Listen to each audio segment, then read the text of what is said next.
In 5, 4, 3, 2, 1. Hey everyone, welcome to another episode of the Moon Tea podcast. Today we have Elliot Crane and also his second appearance. So, Hey. hey. Yeah, I'm the first number 2, right? We can put it that way, or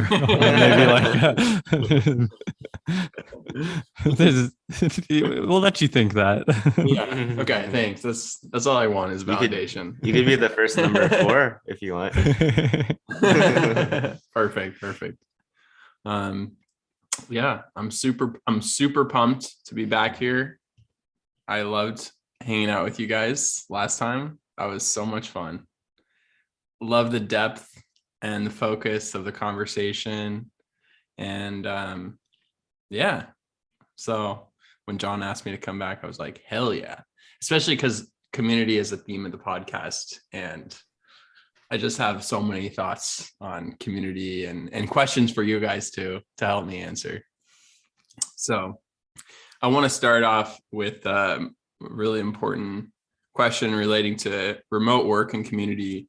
And that is, what is the ideal work from home attire? Who wants to take this one first? I just woke up from a nap and then I put my sweater on. I have a golf polo and a sweater and then a hat because I thought I would be stylish today and be like, hey, I don't need to not wear like a hat. Oh, wait, I think a hat would be cool to wear with a sweater. I don't know. I thought it would be nice. I saw Hugh wearing a hat, and then I said, I want to be cool too. So I put on. But really, I personally know that it's, the work remote culture for the tech industry has happened due to how it is in Silicon Valley a lot. And that's just been the the hoodie, sweats or shorts and t-shirt fashion. That being said, personally, on the working remotely aspect, if I'm in calls and such, which I'm pretty much daily, I will try to actually have at least, some type of polo or button up now. But that's just personal pref. Yeah. A polo. I think that's a smart way to go. Why are your clients like, do you work in a semi-professional environment, or is that just for your, like, you feel better, or tell me about that? On average, most people actually are just in regular clothing and still look, solid. T-shirts pretty much daily for a lot of people. Personally, I don't know. I decided that's more where I feel more comfortable, I suppose. It just makes me feel good. When I turn on the camera, I'm like, I realize there have been a few times where it's happened where, I'm at work or I've worked remotely or something, and then I just like pop off. I don't even think about clothing because I'm not exactly fashion driven. And then I pop out and like hang out with friends or something. I'm like, oh, I turned up on accident looking decent. You just slid into that social situation, like not on purpose. That's exactly why I actually realized this is a good benchmark to hold. Yeah. I know, right? It's true. I think for me, there is a little bit of that like competitive nature to it. I'm like, if the other guy's wearing a t-shirt, I want to be wearing a polo. Like, I can just do a little bit better. Yeah. For me,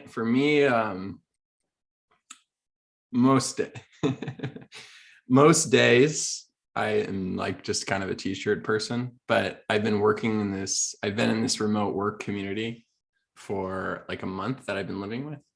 And when I'm around them, I just feel like this drive to wear collared t-shirts and collared shirts to put on the appearance of professionalism and seriousness. Because there's nothing inherent in my environment that forces me to be.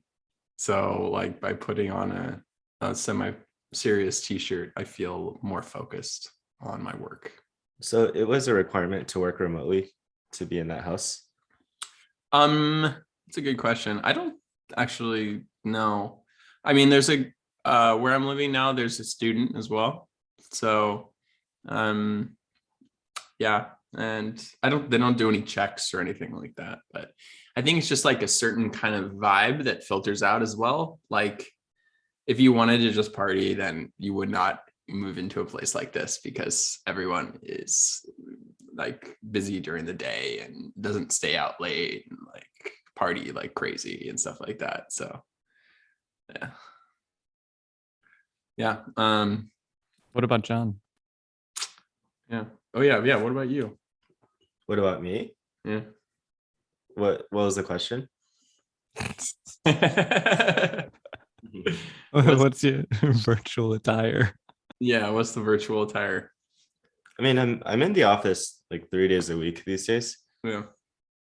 but I work in an industry where people traditionally wear suits to holiday parties, and that's new for me. But I think my long-term goal is to dress in a way where I can always like jog or do a yoga class. Just be totally ready if that opportunity comes. So yeah, like my goal is to be like the Lululemon man. This is amazing. I love how I love that. What is this? I don't know. It's just like we're similar yet different. Like mine was to like look enough to go out to grab a bite, and then John's like, I want to just be ready, to hang out, and then also go to yoga and something active. I'm like, that's really cool. Active wear while you're professional. All right. Yeah. And I mean, I wear a button up to work sometimes, but I used to always wear a button up when I went to the office. And a few months in, I woke up one day and then I realized no one cares. My manager's manager is just wearing a t-shirt, like to work. and I was just like, if it's a deterrent for me to get to the office, because I have to choose a shirt, then I should just do whatever I'm comfortable with. So sometimes I wear a button up. Sometimes I just feel like looking a little more professional. But my goal is to like more and more be transparently whatever I'm comfortable with, and then to care less about what is professional for other people. So another thing I did was I changed my LinkedIn photo from something that people recommend to me hiking with like these awesome mountain ranges behind me. So yeah, I'm just I want to be transparent about my dreams and aspirations. And I think with work, there will always be pieces of you that it's hard to be fully upfront about. Like, because when I filled out a survey and they said, where do you think you'll be in 3 years? And if you're my coworker, then the answer is at the same company, working on some really great trading tools. But the answer that I was thinking was like, I don't know, hopefully like backpacking and like France or something. Like, I don't know, but like hopefully if I am in a corporate environment, like hopefully I had a few months to go and do my own thing. It's because being in a corporate environment for more than 4 years seems a little bit sad. But I don't know. It's like being there right now is opening up a lot of doors. So like no hate for people who work salaried jobs. But anyways, this podcast is about you, Elliot. And for some context, Elliot lived in New York City last year for about 2 months. Which months were they? Like September, October? Yeah. And then went wherever the hell he did for all of winter. Like we have Elliot's location, and once in a while I would be like, oh, is so and so like, is my sister, did my sister like make it to like, is she on her way back to my apartment? I would check and be like, where's Elliot? And then Elliot's in like Egypt or something. You check a week later and then he's in like Kenya. Yeah. and then you check a week later and you're like, where is that? And it's like northern Washington, like on an island somewhere. So but Elliot is back.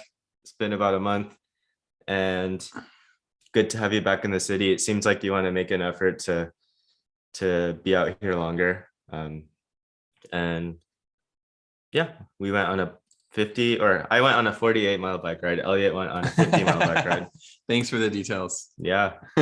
But yeah, that's some of the backstory with Elliot being in my room. Also, I texted Elliot about the podcast, and he did not know that we were doing a Zoom link. So I get a call 10 minutes before. He's like, hey, I'll be right there. I'm on a bike. But that's cool because he's right here now. And no CGI. No CGI, the real deal. But yeah, Elliot, do you want to talk a little bit about the community that you're trying to cultivate, what you're trying to get going when you're out here, and if you've been like how that progress has been so far? Yeah, for sure. So backstory, worked through the pandemic remotely as a data scientist for a year and a half. And then I transitioned into a new fully remote, permanent, indefinitely remote job. So I knew that I was not going to be going back to the office, which was not true for my previous role. And so one of the main things that for me makes or breaks the remote work experience is how much of a community feeling and how connected do I feel in my day-to-day work life. But I also really value autonomy. So those can often be kind of opposing needs and desires.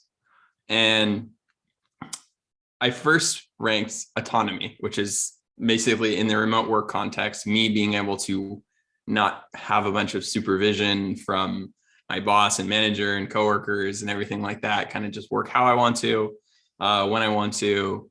And I think a lot of people in the remote work community appreciate that. But I also have had many days where I felt very lonely and disconnected from people because of not having a work environment to go to.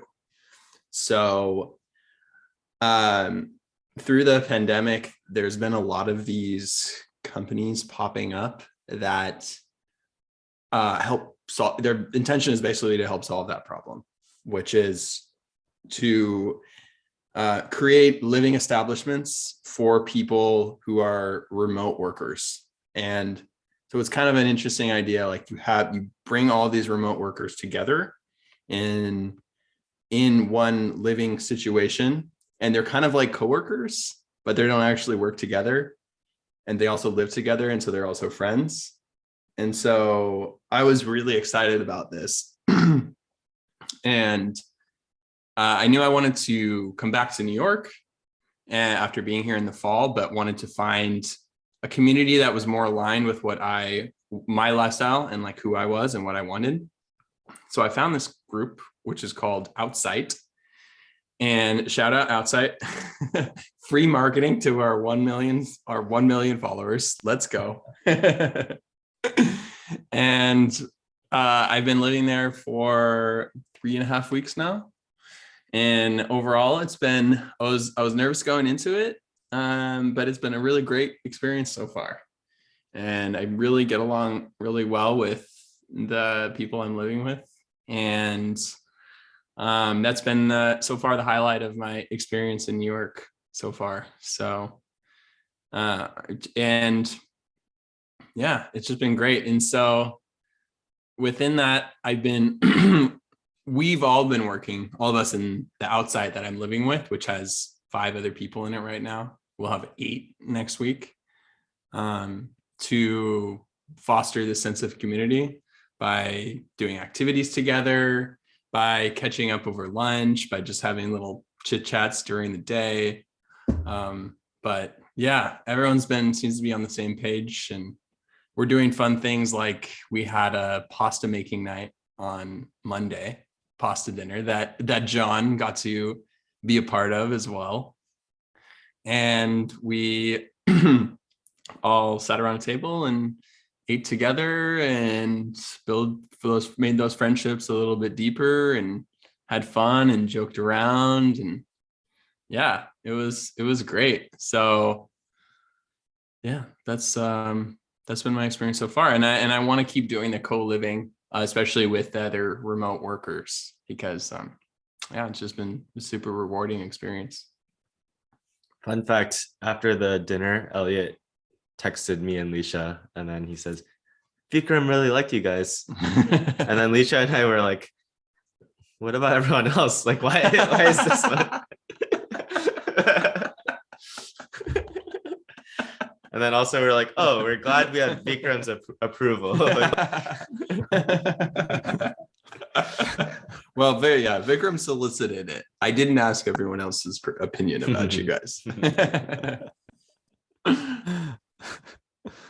Oh, that's funny. That sounds like a cool little co-working space. So it's pretty new, or? Yeah, I mean, I think it's maybe 4 or 5 years old, but it's been around for a bit now. That's cool. Yeah. Do you like apply, or just kind of anybody pops in and there's a maximum occupancy and it goes from there? Yeah, you don't even have to apply. You just book it. It's like a hotel almost. You just go online and you have to book minimum 1 month at a time. So they keep people around for longer periods of time. But yeah, I mean, it's not bad pricing, and it's like in central Manhattan, in central Midtown. So that's fun, and that's nice too. Wow, yeah. Nice. And different room sizes and such? Or Yeah, different room sizes. Occupancies? I have a pretty big room, but my room is it's like on the street. Like on street level, so there's like quite a bit of noise, and it's because it's in a somewhat busy part of well, I've been told it's not that busy, but it still feels pretty like there's a lot of cars going by and stuff. But yeah, got it. So. I remember I hope it's a better experience than my first place that I ever lived in San Francisco. It was one of those hacker houses, and I was the only person who wasn't in one of those hacker boot camps, or dev boot camps, I guess. And there was a 3-bedroom, 10 people, and in one bedroom was 4 people, 2 bunk beds. Oh my god! But 1 bedroom was what? It was a 1 bedroom, had 4 people, so 2 bunk beds in it. And I had like a 220-pound Asian man climbing onto the top bunk every night. Oh my god, that's insane! What was it? I think it was $1,000 a month. So like cheap for San Francisco. Yeah, I mean, and then I moved out to Berkeley to try to figure out my life. But that's what happens. I mean, sometimes people just, you're like, I don't know what I'm doing here. Where do I live? Okay. Yeah. And then you're like, oh, there's 4 people in my room. Yeah. This is new. I thought I just graduated college and I'm an adult. Yeah. I guess less I'm space not. than I did in college. Yeah. Really. That's super funny. I was staying in the Negev. You might have remembered this because we hung out a couple times. Yeah, you were at the Negev, right? So I lived there too. We were there. Wait, really? Yeah, I was. So I think we were different times. I feel like I remember this. That was the 40-person like adult dorm basically, and it had the theater room. Yeah. That's exactly, and that's how I actually met a good crew of ours, and then we kind of like found a place and off-boarded. How long were you there, Hugh? Funny. I was there probably 3 or 4 months, I think. Oh wow. Yeah, it was after Berkeley. I moved in after 10 minutes in Berkeley. I was just like, the commute's too far, and then I needed to go into the city, and then I decided, okay, I guess you have to drop quality of life. And then Negev was nice in a certain way, but so many people, but also, had its perks. And then moved to a house with people in Mission after, but it's fun. Yeah, for sure.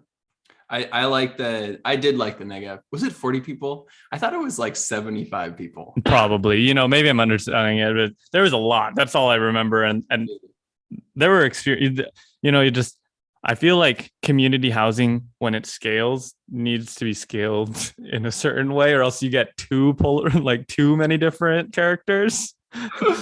I'll be honest. There were some days I was like, wait, what?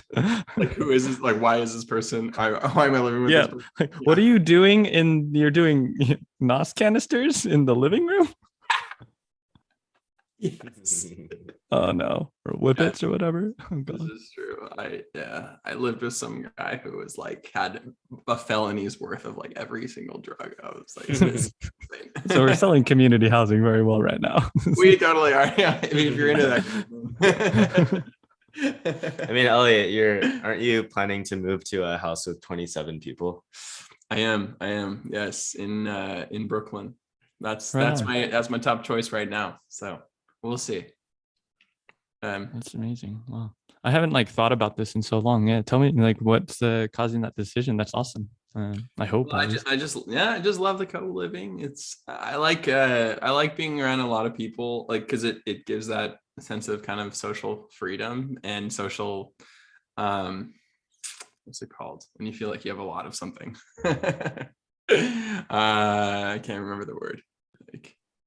Yes, I am trying to think of it too. It's extra overflowing. I don't know. Surplus of surplus. Yes, there it is.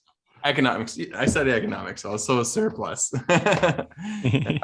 And yeah, so oh shit. What happened? Okay. Sorry, I don't know if this is PG podcast. All good. And let's see. But yeah, it's like I don't feel too lonely. So when I go out to meet people, I feel much more comfortable. It's not like, I've been hanging out with people all day. So I like it a lot. I'm very much an extroverted person in that way. So for me, it's a good fit. I might be there until I'm 70, 80 years old. I have no idea. I hope so. That would be cool. I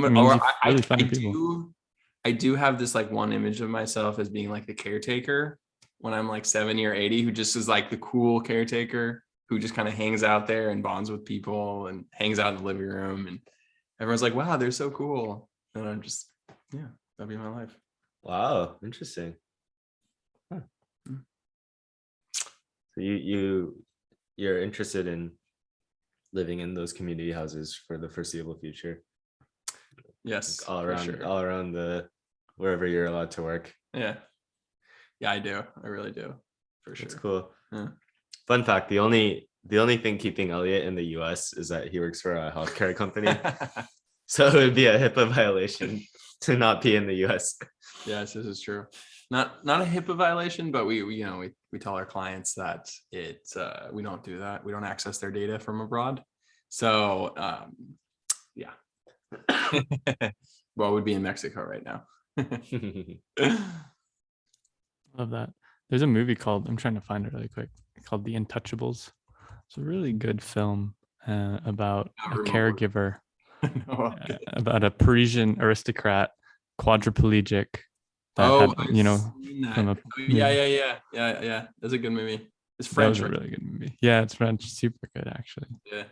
I could see you being that hip caretaker. Thank you. I love that. So what's after New York City? I know this is hard to think about, but curious if you've thought about it at all. What's after New York? Or are you gonna be here for like a decade? I have no idea. I think I would probably go somewhere warm, like San Diego in the winter. So I think I'll maybe leave New York in I don't know, November. Wait, that's when Leisha and I are thinking about. Oh, really? Yeah. Oh, no. All right. Well, no surprise. Yeah. Elliott's just like, all right, well, Jon and Leisha are leaving. Yeah. That's my cue. What's the point, Okay, I have a community question for you guys, and which is, when in your working career have you felt like you had, this is a multi-part question, when have you had like the strongest sense of community, and a working context in which you feel like you had the least sense of community? And how do you feel like that impacted your how did that impact your work and your overall well-being?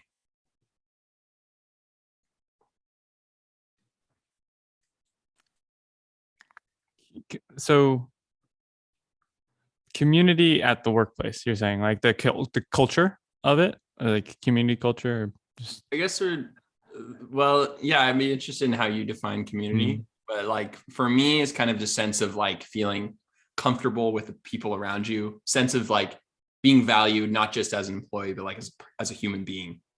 Yeah, I think mine was kind of a progression of events. I think every different company has different community style, and then sometimes there are those people, like at one company, they like do a multiple listing service of different real estate properties, and I was helping on their dev side, and they're very they've been around for like 40-50 years or something, and they're just very old, embedded, and like the very legacy software. And they seemed really nice. They support a lot of people, and a lot of families count on them. But like working there was interesting. We'd go to like get lunches here and there, which was fun. We'd spend time together here and there, talking in meetings, but you just kind of like are in your own cubicle. Then it was pretty solid. I mean, for like a small mom and pop shop type thing. Then you've of course got like Airbnb, which has scaled quote unquote community, and artisanal kombucha at the faucets. I don't know. Wait, are these jobs that you've worked before? Yeah. These are jobs that I've worked before. And so like you have the whole tech culture, which is flowing with rainbows. But do you actually feel part of the community and culture? There are different tools. Sometimes, like one thing I did like at Airbnb was they had created a custom in-house tool where every week you could sign up just randomly for a lunch randomized one-on-one. So it'll pair you up with a random person who also expressed interest in meeting up randomly. And then you got to meet someone randomly. And it was pretty cool. That worked internally. So that was cool. But then sometimes you have other issues with, like, if you're a contractor or a full-time, there's different like privileges that come with the access of a tag or a key card, and different perks or invitations to events. And so there's a different feeling of othering or belonging, and how do you solve that? And so there's certain things that I struggled with there too. And then at some other companies, like I did the Apple store for a bit, just selling Apple products. Yeah, yep. I sold I don't even remember what you call it, product specialist. You sell the iPhones. Oh, welcome, here's my terminal, you want to check out? That's me. Like we would do, it was just interesting. You have a different cultural insight into downloads that you'd have, like every morning or pre-shift, you'd meet for like 5 minutes before a shift, and then they'd do a download for you of the day's events or the info, and then they'd profess Apple like propaganda, and it was fine, and it was really solid. But it's also over the top, and you can definitely tell there's this, it's just this interesting environment where you're like, this isn't fully real. Like this just seems very almost artificial in a way, but also kind, and everyone was caring. But it's also like, we're Apple, we're incredible. And then you're like, then you hear stories about other employees there, and you're just like, some people don't like what's happening, or it's like interesting bureaucracy in a sense. But also you had like Angela on the screen every day, and then she'd give a hurrah speech, and she'd talk with her hands, and you'd be like, I'm connected to the corporate side. So like Apple salespeople and Apple corporate, definitely a divide. And like always people are trying to get into corporate. So interesting there. And then now my work right now, cool, quality, never met anyone in person except for like 3 people.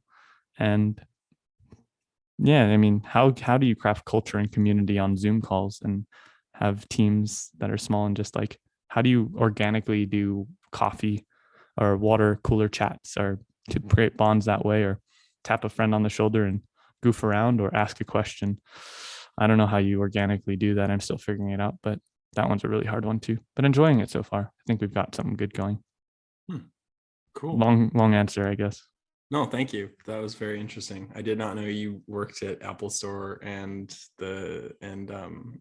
artisanal kombucha. Oh, sorry. Artisanal kombucha was what they served at Airbnb. Oh, okay. No, my fault. Yeah. I didn't realize that's what you meant. Gotcha. I was like imagining you as this door-to-door like artisanal kombucha salesperson. No, that would be fun. I genuinely would sell a few, actually. That's funny. This is kind of interesting. It's like with the larger companies like Airbnb and Apple, with these kind of like techie or like these strategies that they have to implement to like kind of create community and connection within the company. It's like two-part. You're like, oh yeah, this is a genuinely nice thing, but also like, what's the agenda here? Like, what are you trying to accomplish? So yeah, I get what you're saying about that. What about you, John? My first job out of college was at a startup that grew a lot over the course of the year that I was there. I think that was really cool. This was before I did dev work, and I was not particularly thoughtful about career or building skills or anything, and I also didn't know how to work, and so that was interesting because I liked the community and I did not like the work. And it's interesting now because I started my current job remotely, and then now I'm in the office, and some days in the office I don't talk to anyone all day. Well, some people, a little bit of chit chat, but I also enjoy the work a lot more than I did at other jobs. And I think over the years I've just been smarter about knowing what I'm trying to get out of work and knowing what projects I'm trying to be a part of, and just being really honest with myself with what I'm trying to get out of work. So that being said, I think that, I mean, we all see parts of this, but the idea of being at the office and being friends with your coworkers and all of that is changing a lot. I think going forward, I will most likely be completely remote or maybe hybrid, but like probably completely remote. And it's not a particular goal of mine to be good friends with my coworkers. I do want to be friendly with my coworkers, and I want to work with nice people. But if I can do my job, like work on the skills that I'm looking to gain and get paid to learn, and then also like build useful things for communities and, you know, not do harm, then I'm happy. Like I don't like, over the pandemic, Zoom happy hours were the most awkward thing. And like yeah, anyone watching, I will not attend your Zoom happy hour. Sorry about that. What about my Zoom birthday party? Will you attend that? I'll make an appearance, but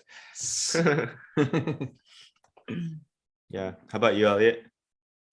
Well, yeah, that is very interesting, and I definitely relate to the aspect of not like wanting to be friends with your coworkers. It's not like I have a resistance to it, but it's not. Yeah, it's just too hard and to do. I don't think it's too hard. Like as he was saying, to make that kind of effort, or at least it just takes a lot more effort than in person. And And but yeah, it is nice to work with nice people too. For me, yeah, no, that's interesting. I think where the experience where I've had the most sense of community has actually been just at my local beach club in my home city, where I worked as a lifeguard for 7 summers. It is by far my longest tenured position. And yeah, and that was great because I would always be seeing people that I knew, like from the neighborhood. My friends would come down, my family friends, sometimes my parents would come down and like give me food or barbecue there, and then like give me leftovers. Ooh, And winning. yeah, so winning. And there's also the fact, because the job was obviously not stressful at all, it just kind of relax and socialize with people and everything like that. So that was definitely one that I felt like very, very connected. And I think kind of tertiary to that, I was working for about 1.5 years of the pandemic from my parents' house, and I was living alone, and then I would commute in the morning to my parents' house and then work from there. And I would just hang out and chat with my parents, sometimes my sister. And that was really great too. And there are mornings when my mom would be like out at the gym or something like that, and I'd come in and be like, "Where's my mom? I want to talk to my mom." And she would like make me lunches and food, and like, we would take long afternoon breaks and like go to the dog park, and that was great, and walk around and chat and everything like that. And that was so great. So much better than like just staying in my apartment all the time. And I think it helped my work too, just because I just felt more relaxed and at ease in general, and so I could focus better and be more confident, all that good stuff. Situation when I did not feel sense of community was when I was a contractor at Microsoft. As many contractors at Microsoft, I think, can profess that I was isolated into a like contractor bay, which is like separate. It's just contractors that all work on different teams.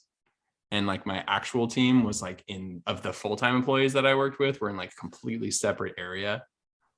And so I wasn't allowed to, like, it was very inconvenient and unnatural for me to socialize with them at all. So I didn't really. And I also couldn't go to like their lunches, their team lunches, or like any parties or anything like that for all these variety of like legal and like liability related reasons. But I definitely didn't feel a sense of community there. And it was definitely harder to feel invested in the work that I was doing, because I didn't feel as strong of a connection to the people that I was working with. But that problem doesn't seem to maintain as much in the remote work world, I think, because everybody's on the same page. So, it's nothing personal, not interacting on a daily basis with people.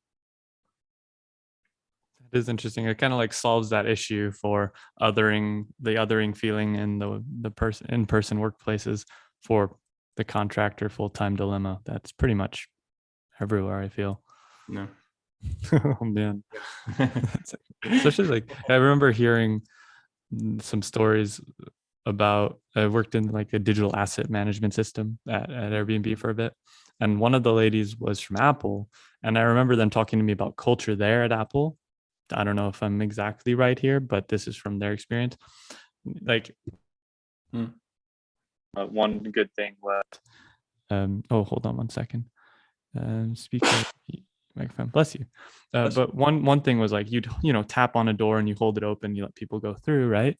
But at Apple, I heard, and this is kind of a rumor, but also I'm pretty sure this is true because I heard it more than once, is you would like have to tap the door, close it, And then even if there's someone there, I was like, wait, what? Maybe that was like in the contractor bay or something, but it was Oh. weird. You're not allowed to hold the door open for random people Right. if you tapped in. You have to have everybody tap in. I was like, Right. whoa, that's kind of crazy. And then yeah, they had like a siloed room for those digital archival contractors at Apple, and they're just totally separate. You can't get it in further. It's like, all right, you're working there, but you're not really part of the culture, whatever that culture is. Yeah, it is really a trip. Don't think differently. Think the same. Think whatever you want to think. I think at scale, right? At Yeah. scale, think same. Think the same. Apple's kind of weird though, because Apple's employees do not know what other employees are working on. Yeah. If you ask anyone who works Really? at Apple, they'll talk to you about. Oh, they won't talk to you about their work. Yeah, it's super, super, super private about everything they do.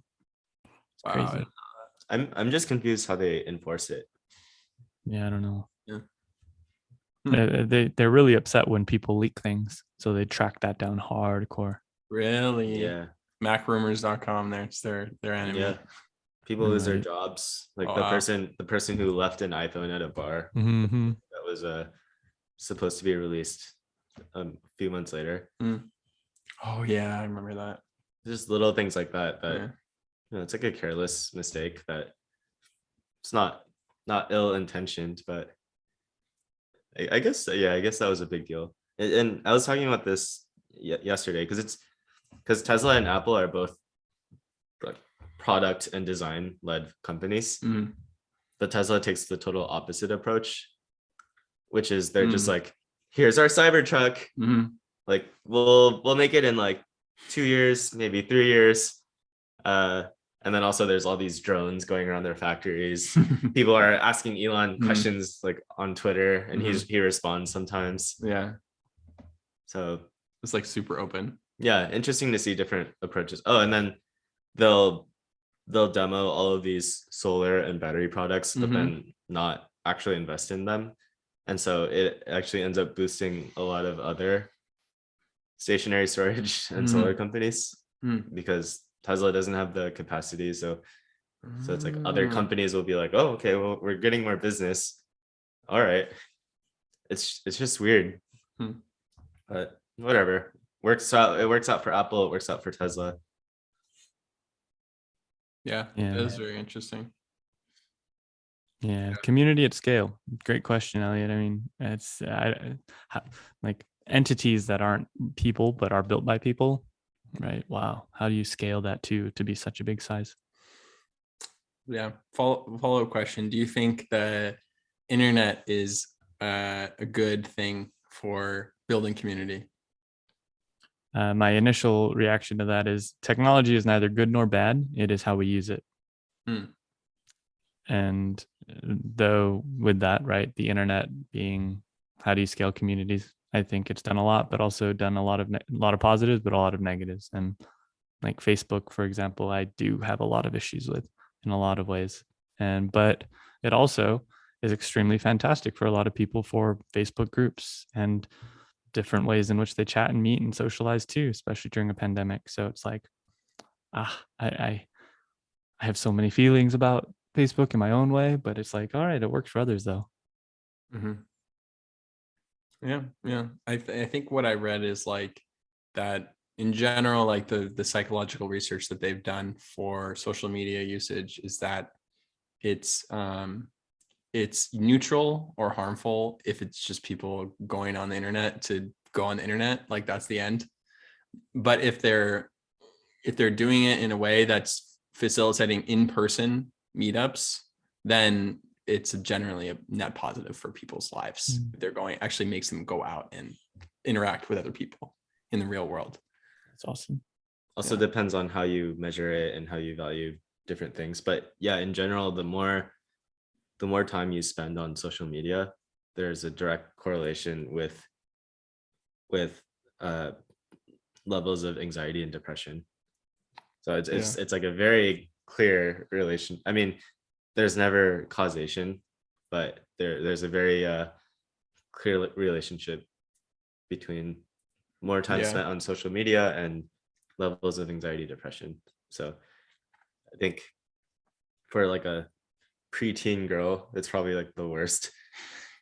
I feel like it's especially dangerous for that Yeah. demographic. And then maybe for us three, it's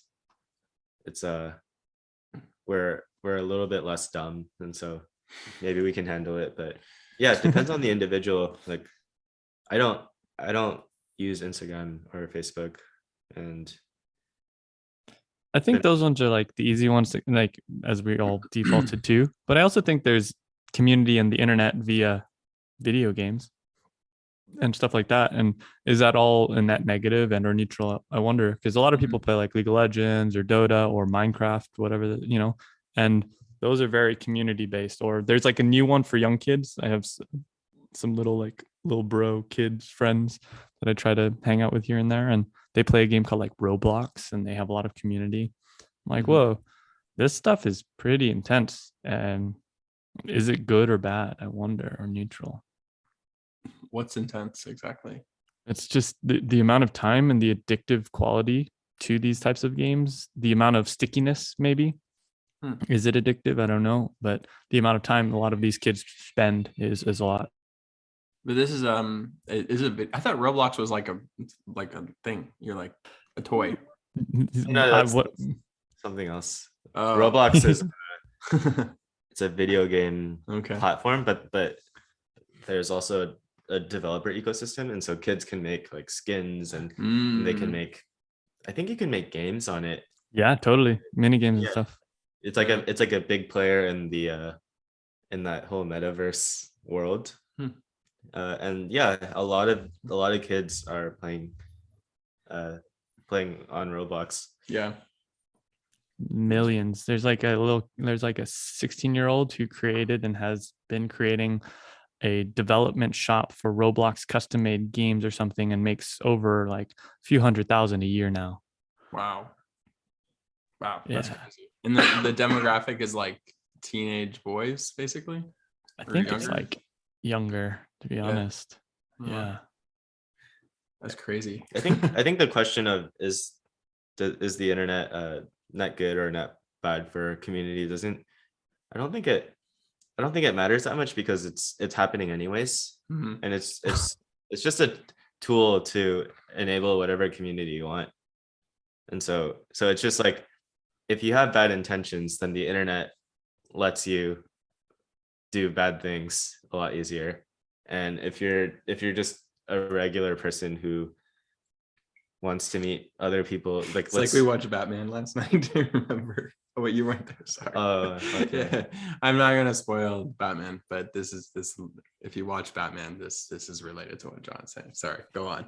Like if I'm really into knitting, and I want to hang out with people who are also into knitting, the internet is a great place to get connected with people. I mean, I'm saying all this stuff that we already know and we've lived through already. So, well, I think it's good to. I think people give so much hate to social media. It's usually the first response. So, it is good to remember the some of the positives as well. Yeah, that's a good question. Great question. What do you think, just in general? Well, I mean, the internet can be defined so broadly. Like if I video call John, is that the internet? yes. They're TCP packets going back and forth or whatever. TCP. Is it TCP or something type of packets that are going back and forth of data right now to keep our voice?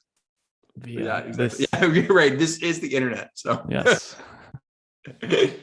Are we fostering community right now? I don't know. Or are we making the world a worse place? Do we have bad intentions with this? I mean, is YouTube bad because we're just adding content to YouTube and or Spotify and or Apple Podcasts and Google Podcasts? Like, are we contributing to the addiction of society? Yeah. I don't think we are here. to the 1 to 2 listeners. We have lost 2 now. Yeah, with like the burgeoning of TikTok, you know, which is like 10 to 20 second videos, the 1 hour podcast, those are the true danger. with 10 listeners and five of them being John and Hugh, like making sure that it works. Refresh. Oh no. Yeah. Yeah. But I do think so. Actually, so it's funny you bring that up. Internet and community. So really cool idea that there's a one day. Hopefully, I'll be able to name drop them. But right now, I don't think I want to. Is they're an NFT creator shop, and they're like a group of 3 trying to create a startup, and they work 2 doors down from me in the office that I'm in, and I just had lunch with them yesterday, and it's a really interesting idea for anyone here that's interesting. And I'm kind of curious now to think about this from a Moon Tea podcast perspective. And so with the rise of cryptos and NFTs and stuff, there's the ability to kind of create like artwork for it. And everybody knows about artwork, but a lot of that is just valueless. But there's this interesting thing, and that's what I was diving deeper into yesterday. And I was like, whoa, I mean, it's simple, but makes sense. It's like these communities like Bored Ape Club or the Gary V Club type thing. They actually have these NFTs that give out to people that are limited supply that people can purchase as like seats to then get access to certain events and or be part of certain communities. So you're talking about like the next generation of what is the internet. I guess we call it Web3 of community. And I'm genuinely thinking like, how do we get our own, long story, technical, our own smart contract that is minting our own NFTs for a Moon Tea podcast for us to each have tokens of access for contribution and or just being part of it, and just find something we can do with it. I don't know, like how do we play? And so I've been really lacking personally the feeling of play and or exploration in my personal life compared to work life and like personal projects. And so that's something I do want to look. I've talked about this for months, but I'm figuring it out, John. I didn't know where to look, but it was a really cool thing yesterday.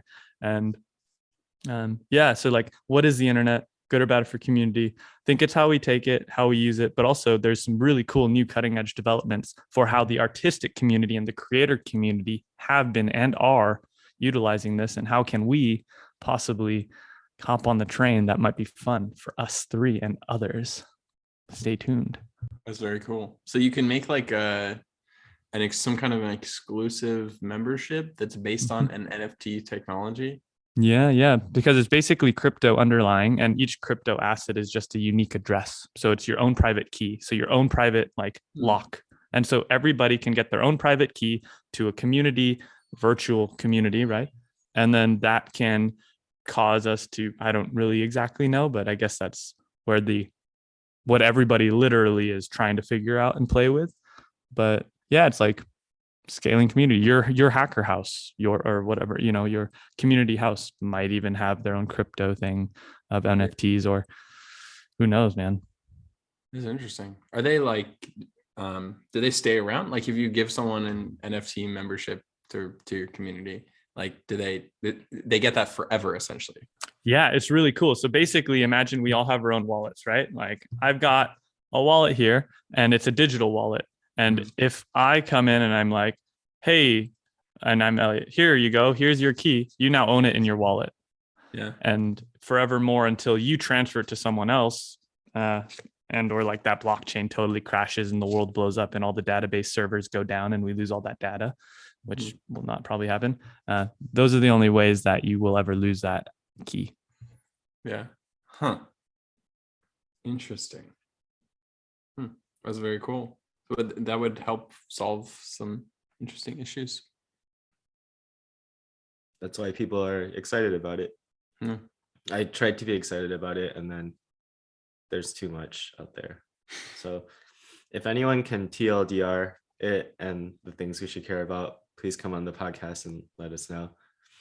Please. That being said, Elliot, we're nearing the hour, and we're curious what words of wisdom and parting thoughts you had for our listeners. Words of wisdom. Good question. Let's see. Value relationships over work. That sounds, yeah, very true. Yeah. Relationships on Instagram where I just like everyone's photos and like those types of yes, like everyone's photos. That's like the people you follow on Twitter. Yeah. Retweets. You heard it here first. Yeah, tweets, Pinterest, everything. I love that. Yeah. Love that. What about you guys? I want to hear your words of wisdom too. This is the Elliott podcast. All right, I'm just being selfish. I just need some wisdom.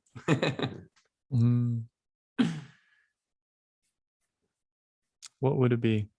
Go for a walk and try to see the sunset at least 3 times a week minimum. Wow, Oh, that's ambitious. I'll try to do one next week. How about that? Do it. Do it. try to be super focused when you are working so that you can be done with the thing when you're not working. And you can, Seriously. Yeah. I mean, I'm So not true. not 100% with it, but I'm trying. Yeah. That's a good one. Pomodoro. I like that one. Ooh, that's a good one. Well, with that, I think we've come to another episode. I didn't even realize time flew by so fast. So Elliot, thank you so much for coming on for a second time to the Moon Tea podcast. That was a blast. This was really That was awesome. really fun. I had a great time. Hopefully we can maybe do this again sometime. I would love it. We'll do like check-ins. We'll just be like, all right, what's next? This is to anyone listening who might be new. If you are, awesome, welcome. If not, cool. But this is a podcast where we talk about craft, community, building meaningful careers. If you ever have any questions or want to reach out or have anyone you can suggest and you think would enjoy coming on the podcast, feel free to email us at moonteapodcast@gmail.com. And with that, we've got our co-hosts, John Kim, myself, Hugh Berryman, hosting and saying see ya again next time. Peace. Peace.